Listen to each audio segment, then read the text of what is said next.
Assalamualaikum warahmatullahi wabarakatuh. Kembali lagi di channel AR Solution.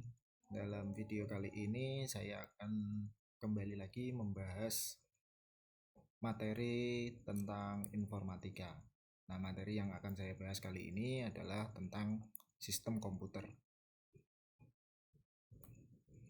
Nah, tujuan kita mempelajari sistem komputer ini apa? Yang pertama adalah supaya kita bisa mengetahui sistem kerja dari komputer itu sendiri. Kemudian yang kedua, supaya kita bisa mengetahui bagian-bagian yang ada pada sistem komputer. Nah, yang ketiga, supaya kita bisa mengetahui komponen di setiap bagian dari sistem komputer. Nah, itu adalah tujuan dari pembelajaran kita kali ini. Nah, sebelum kita masuk ke bagian-bagiannya, sistem komputer sendiri itu apa? Sistem komputer itu sendiri adalah kumpulan perangkat-perangkat komputer yang saling berhubungan dan berinteraksi satu sama lain untuk melakukan proses pengolahan data. Nah, jadi ada beberapa perangkat komputer yang saling terhubung satu sama lain.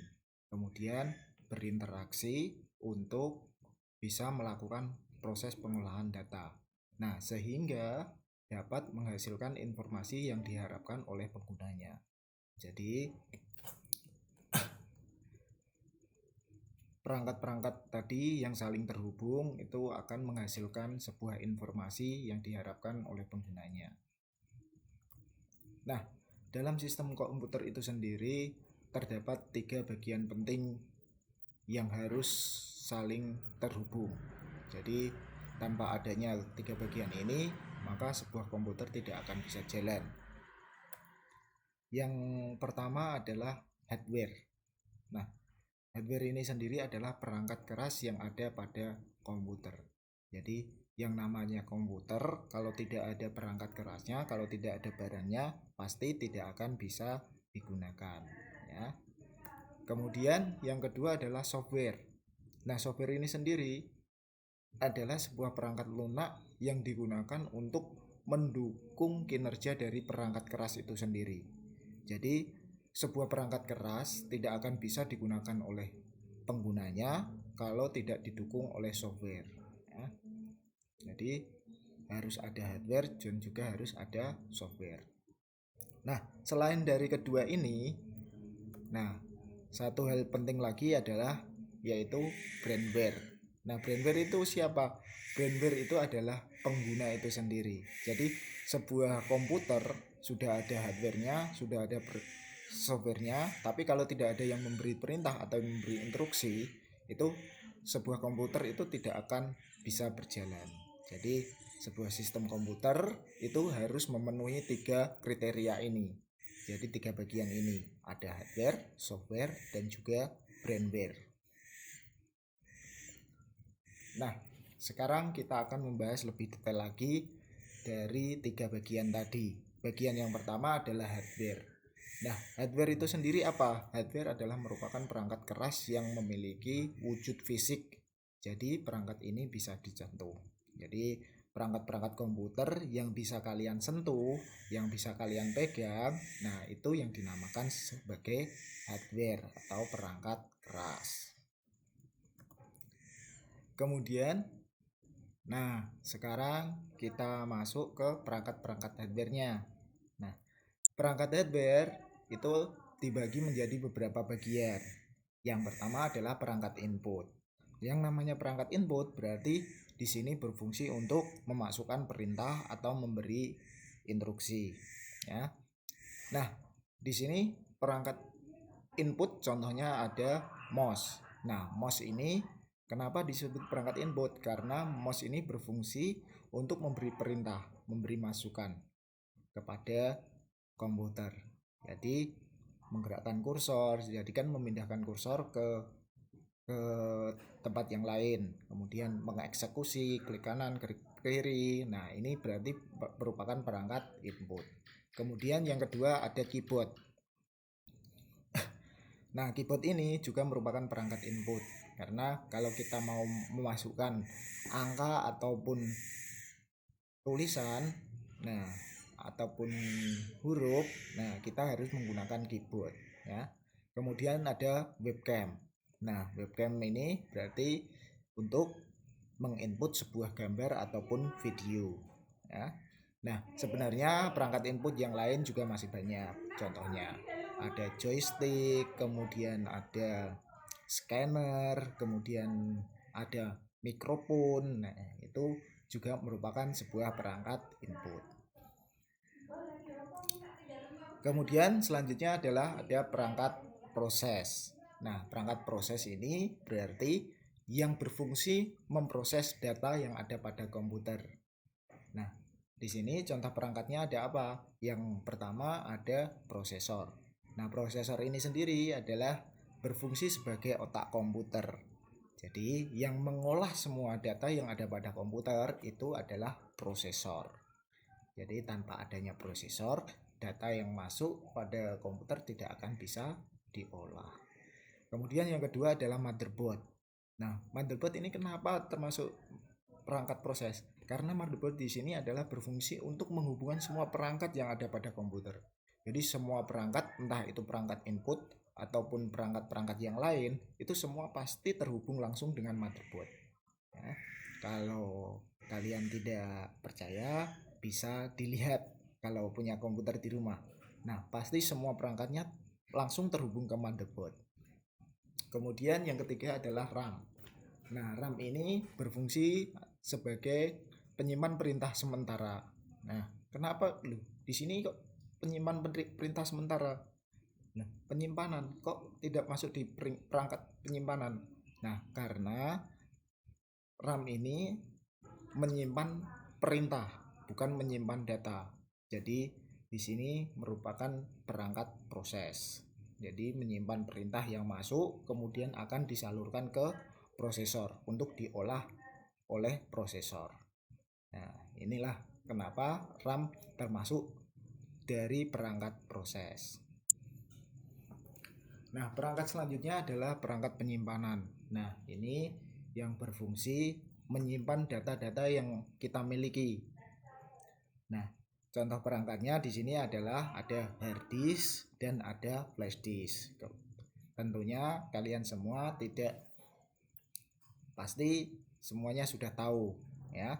Hard disk itu adalah penyimpanan penyimpanan data, ya. Kalau flash disk itu adalah penyimpanan data tapi yang bersifat portable, jadi bisa dilepas-lepas. Kemudian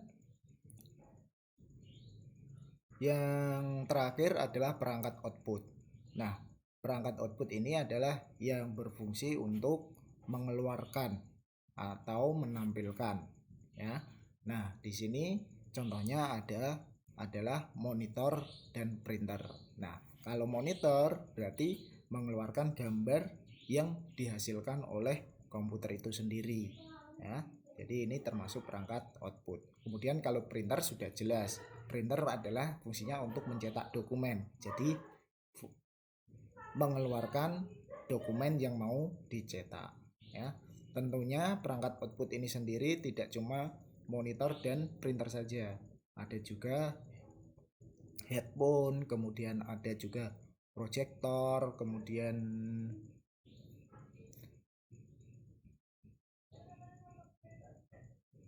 masih ada banyak lagi yang lain, ya. Jadi itulah perangkat-perangkat hardware yang ada pada komputer, ya. Nah, selanjutnya setelah hardware kita akan mempelajari software. Nah, software itu sendiri apa? Software itu sendiri dapat diartikan juga sebagai perangkat lunak, ya. Jadi perangkat ini tidak memiliki bentuk fisik seperti hardware. Nah, perangkat lunak ini atau software ini itu bersifat sebuah aplikasi yang ada pada komputer. Jadi semua yang ada di dalam komputer, program-program ataupun aplikasi-aplikasi yang tidak ada di dalam komputer itu adalah termasuk sebuah software. Jadi tidak ada bentuknya, bentuk fisiknya, tapi bisa kita lihat aplikasinya. Nah, jenis-jenis dari software itu sendiri ada 3 jenis software, ya. Yang pertama adalah sistem operasi. Nah, sistem operasi ini apa? Sistem operasi ini adalah penghubung antara program aplikasi dengan hardware. Jadi kalau hardware itu pengen bisa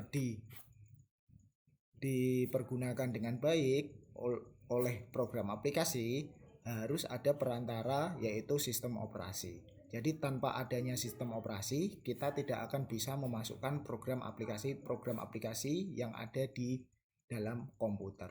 Jadi kita harus memasukkan sistem operasi terlebih dahulu sebelum memasukkan program aplikasinya. Nah, contoh dari sistem operasi di sini adalah ada Windows. Nah, ini yang familiar kita gunakan. Ada Windows 7 dulu, ada Windows 8, kemudian sekarang ada Windows 10, dan yang terbaru ada Windows 11 ya. Kemudian yang selanjutnya adalah Linux.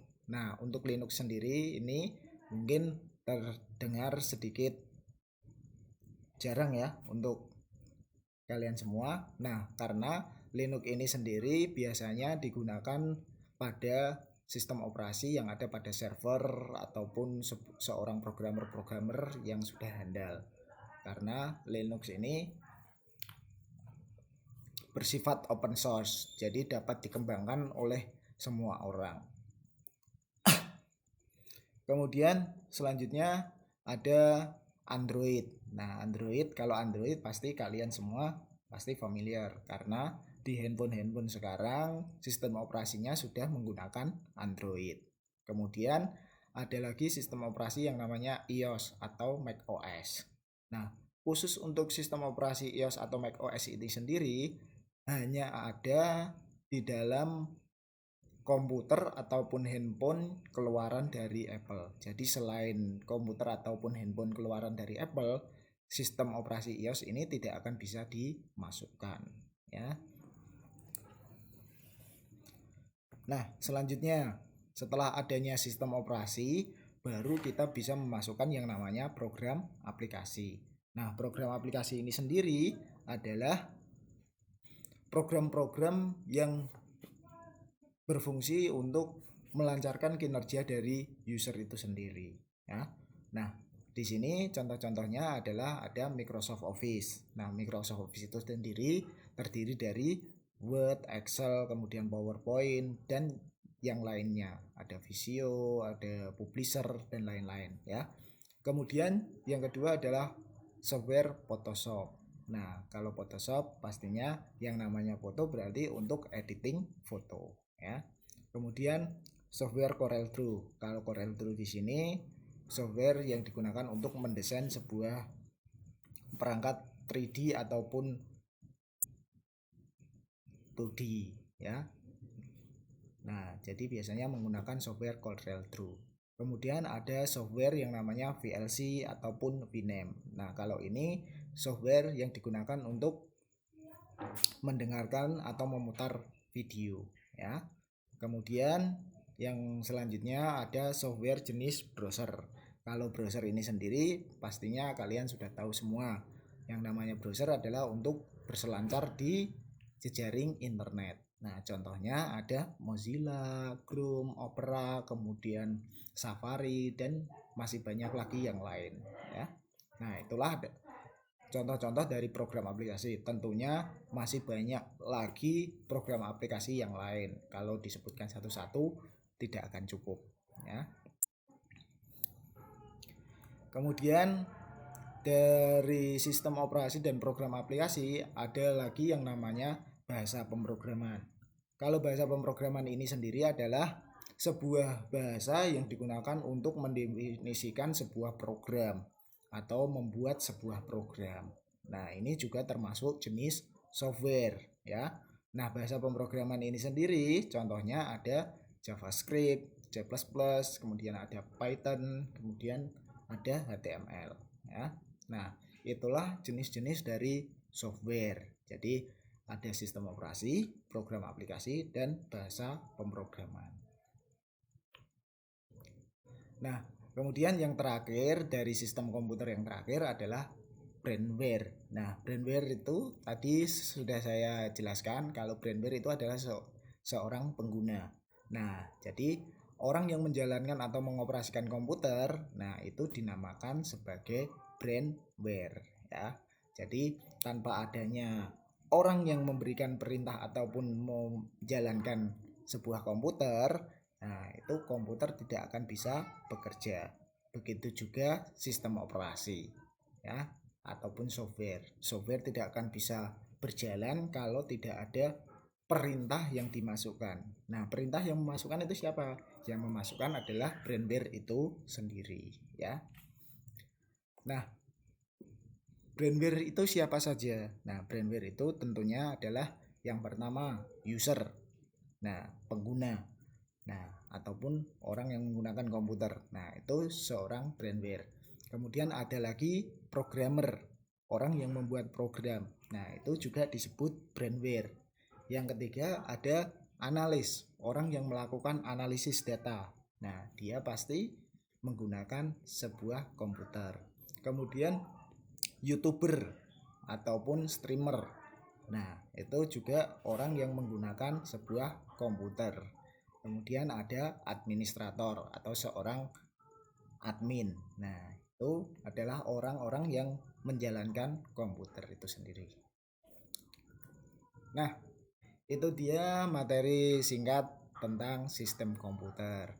Jadi, secara garis besar, sistem komputer itu akan bisa berjalan kalau memenuhi 3 bagian itu tadi, yaitu ada hardware, ada software, dan ada firmware. Tanpa adanya salah satu dari ketiga itu, maka sebuah sistem dalam komputer itu tidak akan bisa bekerja. Oke, demikian video materi tentang sistem komputer kali ini. Kalau ada pertanyaan bisa langsung masuk ke kolom komentar atau bisa menghubungi kontak yang ada di dalam slide terakhir ini. Terima kasih untuk waktunya. Jangan lupa like dan subscribe.